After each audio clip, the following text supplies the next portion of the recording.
In 1884, European powers gathered in Berlin to divide Africa, without African leaders in the room. Now, history may be repeating itself. This time, it's not Africa on the table. It's Ukraine. President Donald Trump is reportedly set to meet Russian President Vladimir Putin on Tuesday to discuss land, power plants, and ending the war. But the real question is, at what cost?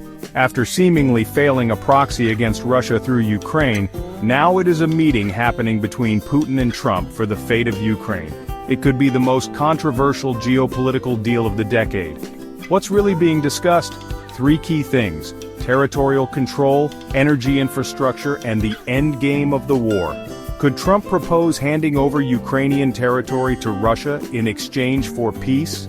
Is Russia demanding control over Ukraine's nuclear power plants? And most importantly, will Ukraine even have a seat at the table? If Ukraine is sidelined in this deal, the consequences could be devastating.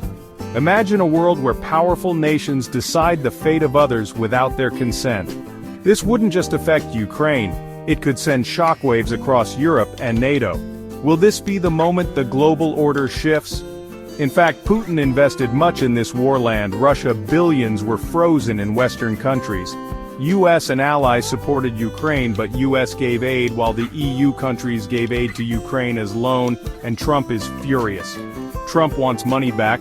Putin lost much money also, that he want compensation, so they all want their money back. But how? With Trump and Putin's deal without Ukraine. For some, any deal that ends the war is a step toward peace. But for others, if Trump concedes land or energy resources to Putin, it could be seen as surrendering to Russian aggression. Is this a path to stability, or an invitation for future invasions? History has shown us what happens when leaders carve up nations without their consent. Will this be another Berlin conference moment? Or can Ukraine stand its ground? What do you think? Should Ukraine be part of these talks? Or is this the price of diplomacy? Let us know in the comments. And don't forget to like, subscribe, and stay informed, because the world is changing fast.